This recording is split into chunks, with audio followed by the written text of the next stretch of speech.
For the longtime viewers, uh, some of you guys might know that one of my favorite hand traps in Master Duel is actually Gamma.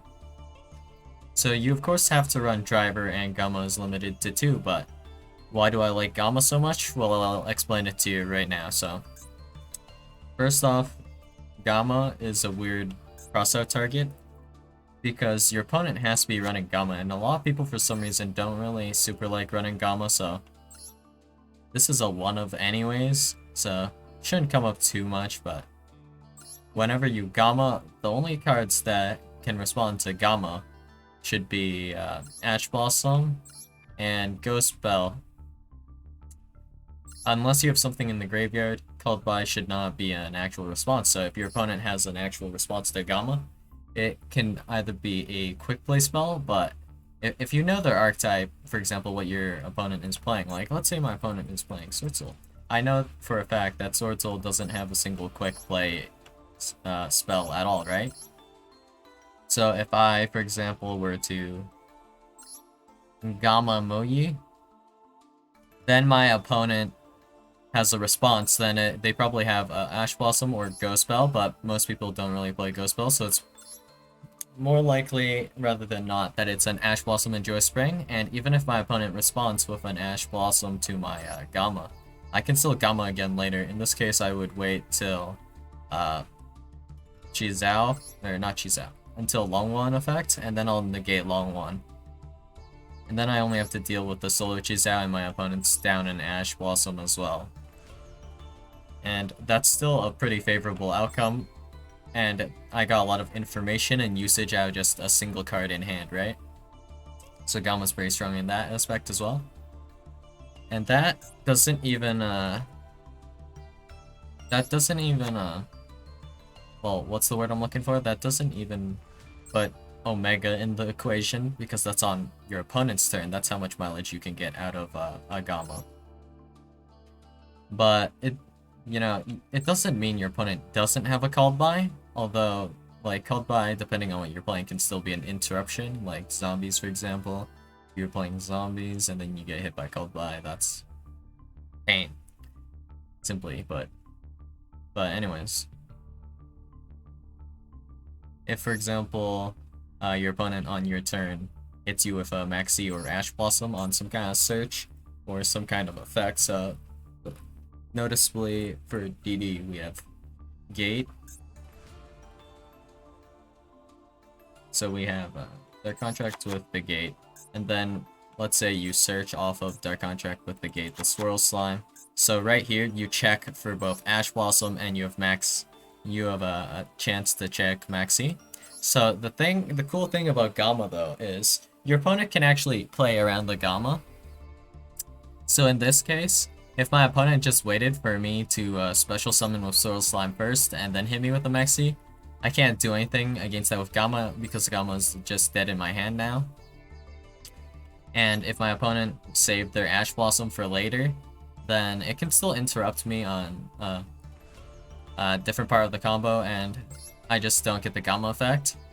So no one really plays around Gamma. That's pretty nice. If people started playing around Gamma, Gamma would be a little worse, but still, it's very hard to play against Gamma when you're going first because your opponent's field is going to be empty, of course, right? So, like, if you were to, in the previous example with Sword Soul, your options are like Ecclesia and then like Moyi mostly as your starters. So if you go ahead and like normal summon Ecclesia and then like Ecclesia effect, and let's say you have Gamma in hand, I can actually play around that Gamma by waiting for Moyi, for example, which is pretty interesting. And it's really bad for your opponent to do this, but sometimes your opponents just don't know what Gamma does, and they see that Gamma summons the driver, but they don't realize it's the same timing, so they only get one draw. So sometimes people Maxi on Gamma as well, which is kind of a throw if you ask me. But there's also this one other spicy tech that Gamma has, so what you can do, if you have Gamma and then you somehow, for some reason, you have Zephyros in the graveyard, I wouldn't worry about how you got it there too much, but let's say your opponent activated max C on something, and then you go ahead, you gamma on the max C, right? Then instead of going for Omega, you can go Lambda, and then Zephyros effect, add back the gamma to your hand, and this actually is, it's returns for cost and not effect. So then we'll go ahead and make Lambda, right? And then we're using the driver and the Zephyros. So in this situation now, you have the gamma in your hand again. So this part no longer matters because of Lambda's effect. You can activate gamma even though you control a monster. So then you have quick effect. You can special summon both this card from your hand and one Cypher driver from your hand, deck, or graveyard.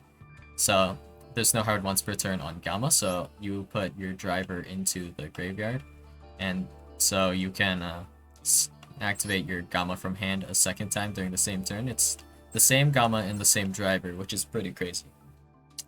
So, and speaking of which, as mentioned before, Called by the Grave and Crossout Designator don't work against gamma. And in the aforementioned example I had before, that actually plays around Nibiru, funnily enough. As long as you have the open zones to special summon your gamma anyways. So, speaking of which, I forgot to mention Omega as well, but if your opponent hits you with an Ash Blossom or a Max C on, well, we'll go for the previous example of Dark Contract with the Gate, and then you use Gamma effect on that, then you can go ahead and make Omega, and then Omega's effect will banish a card, this card, Omega, and also the card from your opponent's hand until your next standby phase. So, like, for the current turn and the next turn, your opponent is going to be just down a card. It's going to be random, but sometimes you can get a really good hit, but no matter what you hit, it should be pretty good for you. The only exception is if your opponent's like playing Thunder Dragons. In that case, whoops, I accidentally hit like Thunder Dragon Dark. Uh-oh. That isn't super good. But aside from something like that, you're doing pretty well for yourself after resolving both Gamma and Omega. The only downside to Gamma and Omega in this situation is that it would bring you closer to Nibiru, and it's harder to set up at this point against Nibiru. But you can also use Gamma to make like a Baron de Floor. Like, as odd as it may sound, you can make like an level 8 monster. For example, DD, we have Big Genghis, and then for a different like deck, you can use Driver and a level 4 tuner to instantly go into Baron for your 4th summon, I think it'll be. And here in this case though, if you go like Gamma, Driver special, and then you go Omega special, that's 3 summons already. So that puts you towards Nib, but if you think about this with basically, if you big brain this, as one would say, then actually your opponent, would they even ash you? Like, no, maybe not. If you know the deck well enough and know that they can't put up a negate before 5, then you would just sit on the Nibiru and not like hit the whatever search, right? In this case, let's go with, I don't know, the Synchron search. Forget the name though. What was it? Oh wait, yeah, tuning. So, let's say your opponent activates tuning, but you have Nibiru in hand. Of course you won't activate like Ash, you'll just save it for later.